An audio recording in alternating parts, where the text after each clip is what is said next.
नमस्कार। आकाशवाणी जयपुर अजमेर से प्रस्तुत है प्रादेशिक समाचार।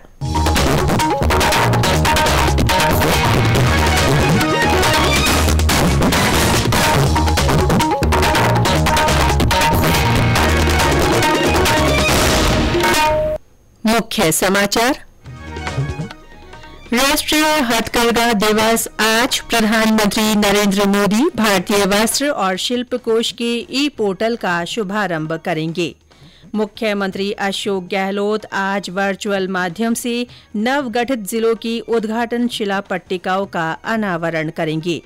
भीलवाड़ा जिले के कोटड़ी में बालिका हत्या मामले में दिया जा रहा धरना प्रशासन से मांगों पर बनी सहमति के बाद समाप्त। और प्रदेश में मानसूनी बारिश का दौर धीमा पड़ा। मौसम विभाग के अनुसार आगामी दिनों में मानसून कमजोर रहने की संभावना।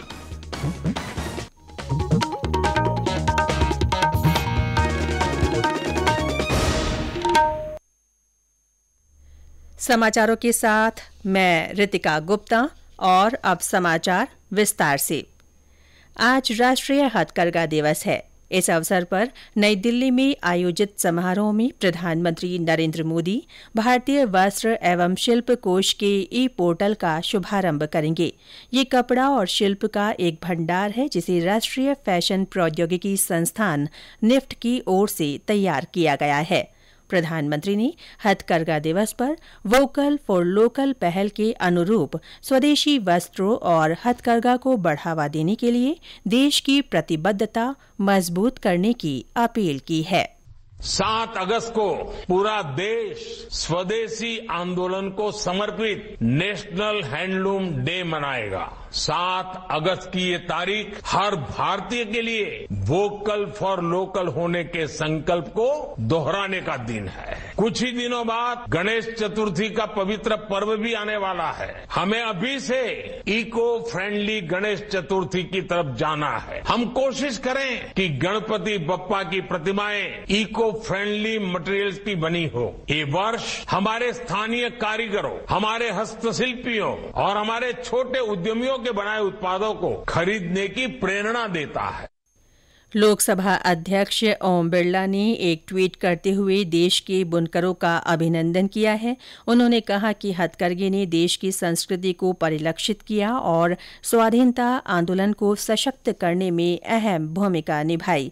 इधर प्रदेश में उद्योग और वाणिज्य विभाग की ओर से आयोजित हो रहे 5 दिवसीय नेशनल हैंडलूम वीक 2023 के तहत आज भी कई आयोजन होंगे। इससे पहले कल जयपुर के राजस्थान इंटरनेशनल सेंटर में फैशन शो का आयोजन हुआ।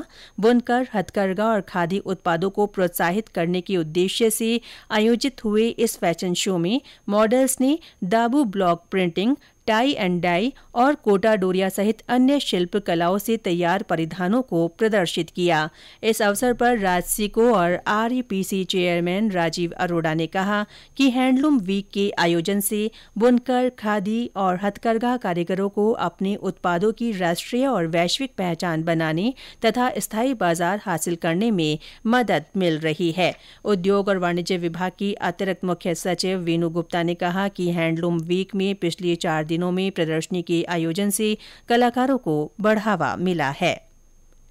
मुख्यमंत्री अशोक गहलोत आज वर्चुअल माध्यम से नवगठित जिलों के स्थापना समारोह में भाग लेंगे। मुख्यमंत्री आवास पर आयोजित होने वाले मुख्य कार्यक्रम में श्री गहलोत बटन दबाकर नए जिलों की उद्घाटन शिला पट्टिकाओं का अनावरण करेंगे। इन जिलों में अनूपगढ़, गंगापुर सिटी, कोटपुतली बहरोड, बालोतरा, खैरथल तिजारा, ब्यावर, जयपुर ग्रामीण, नीम का थाना, डीग, फलौदी, डीडवाना कुचामन, जोधपुर ग्रामीण, सलुम्बर, दूदू, केकड़ी, सांचौर और शाहपुरा शामिल है। समारोह की अध्यक्षता राजस्व मंत्री रामलाल जाट करेंगे। विभिन्न नवगठित जिलों में मंत्रीगण समारोह की अध्यक्षता करेंगे। सीकर से हमारे संवाददाता ने बताया कि नीम का थाना को जिला बनाए जाने से लोगों में उत्साह का माहौल है। नीम का थाना को जिला बनाने जाने के बाद यहां के लोगों में भारी उत्साह है। आज नीम का थाना के जिला स्थापना दिवस पर जिला कलेक्ट्रेट भवन को रंग बिरंगी रोशनी से सजाया गया है। मुख्यमंत्री अशोक गहलोत जयपुर से वर्चुअली समारोह में शामिल होंगे, जबकि नीम का थाना में प्रभारी व उद्योग मंत्री शकुंतला रावत, विधायक सुरेश मोदी, दीपेंद्र सिंह शेखावत, डॉक्टर जितेंद्र सिंह व राजेंद्र गुड्डा समेत जनप्रतिनिधि और आमजन शामिल होंगे। नीम का थाना में श्री माधोपुर सहित झुंझुनू की खेतड़ी और उदयपुर वाटी तहसील को शामिल किया गया है। नीम का थाना को जिला बनाने की वर्षों पुरानी मांग आज पूरी हो गई है। बाल मुकुंद जोशी, आकाशवाणी समाचार, सीकर। भारतीय अंतरिक्ष अनुसंधान संगठन इसरो ने कहा है कि चंद्रयान-3 को चंद्रमा की कक्षा में स्थापित करने के एक दिन बाद कक्षा में कमी लाने की प्रक्रिया को सफलतापूर्वक अंजाम दिया गया है। अंतरिक्ष एजेंसी ने बताया कि इस तरह का अगला ऑपरेशन बुधवार 9 अगस्त को किया जाएगा। 17 अगस्त तक चंद्रमा पर 3 और प्रक्रियाएं संपन्न होंगी, जिसके बाद लैंडिंग और रोवर वाले मॉड्यूल प्रणोदन मॉड्यूल से अलग हो जाएंगे। इसके बाद चंद्रमा पर अंतिम लैंडिंग से पहले लैंडर पर ही डी ऑर्बिटिंग प्रक्रिया की जाएगी। ये समाचार आकाशवाणी जयपुर अजमेर से प्रसारित किए जा रहे हैं। भीलवाड़ा जिले के कोटड़ी में एक बालिका की हत्या कर उसे भट्टी में जलाने के मामले में भारतीय जनता पार्टी के आह्वान पर दिया जा रहा धरना कल प्रशासन से बनी सहमति के बाद समाप्त हो गया। राज्य मंत्री धीरज गुर्जर ने धरना स्थल पर पहुंचकर लोगों से धरने को समाप्त करने की अपील की। जिन मांगों पर सहमति बनी है उनमें परिवार के एक व्यक्ति को संविदा पर नौकरी, अदालत में रोजाना सुनवाई, दोषियों को सख्त सजा और राज्य सरकार की ओर से परिजनों को 53.5 लाख रुपए का मुआवजा शामिल है। श्री गुर्जर ने कहा कि राज्य सरकार मामले की विशेष जांच कर रही है। मामले की जांच एडीजी क्राइम दिनेश एमएन को सौंपी गई है। उन्होंने कहा कि इस मामले में आरोपियों को अंजाम तक पहुंचाने के लिए पुलिस 15 दिन में चालान पेश करेगी। उधर जिला कलेक्टर तथा पुलिस अधीक्षक ने कहा कि इस केस में विशेष अधिकारी नियुक्त कर न्यायालय में जल्द सुनवाई के हर संभव प्रयास किए जाएंगे। उपराष्ट्रपति जगदीप धनखड़ ने कहा है कि एक जागरूक नागरिक किसी भी लोकतांत्रिक प्रक्रिया का आधार होता है। वे कल नई दिल्ली में 2 दिवसीय पुस्तकालय महोत्सव के समापन समारोह को संबोधित कर रहे थे। उन्होंने कहा कि समृद्ध मानव संसाधन का आधार ज्ञान है और उसका संवाहक पुस्तकें हैं। श्री धनखड़ ने कहा कि संसद एक मंदिर है जहां बहस, चर्चा और संवाद होना चाहिए। भ्रष्टाचार निरोधक ब्यूरो ने कल जयपुर में जन स्वास्थ्य अभियांत्रिकी विभाग के अधिशासी अभियंता, कनिष्ठ अभियंता और ठेकेदार सहित 2 अन्य लोगों को 2,20,000 रुपए की रिश्वत लेते गिरफ्तार किया। ब्यूरो के अतिरिक्त महानिदेशक हेमंत प्रियदर्शी ने बताया कि ये राशि इन लोगों ने विभाग के बहरोड वृत्त में करवाए गए निर्माण कार्यों के बकाया बिलों को पास करने की एवज में मांगी थी। कार्यवाही के दौरान आरोपियों की गाड़ी से 2,90,000 रुपए भी प्राप्त हुए। मामले की जांच की जा रही है। बीकानेर में राजस्थान युवा महोत्सव आज से आयोजित किया जा रहा है। 2 दिन तक चलने वाले इस महोत्सव के तहत विभिन्न सांस्कृतिक कार्यक्रम होंगे। ब्लॉक स्तरीय प्रतियोगिताओं में विजेता रहे 381 प्रतिभागी सांस्कृतिक कार्यक्रम प्रस्तुत करेंगे। प्रतियोगिताओं में विजेता रहने वाले प्रतिभागियों को राज्य स्तरीय युवा महोत्सव में शामिल होने का मौका मिलेगा।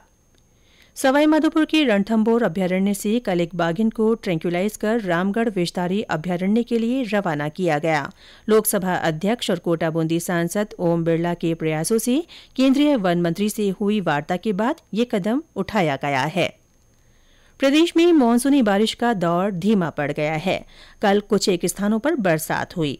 मौसम केंद्र जयपुर के अनुसार आगामी दिनों में मानसून के कमजोर रहने की संभावना है। पूर्वी राजस्थान के कोटा, उदयपुर, अजमेर, जयपुर और भरतपुर संभाग में आने वाले 3-4 दिन मौसम शुष्क रहने और कहीं कहीं हल्की बारिश के आसार हैं। वहीं पश्चिमी राजस्थान के जोधपुर और बीकानेर संभाग के अधिकांश भागों में मौसम शुष्क रहने और तेज हवाएं चलने की संभावना व्यक्त की गई है। और अंत में मुख्य समाचार एक बार फिर। राष्ट्रीय हथकरघा दिवस के अवसर पर आज प्रधानमंत्री नरेंद्र मोदी भारतीय वस्त्र और शिल्प कोष के ई-पोर्टल का शुभारंभ करेंगे।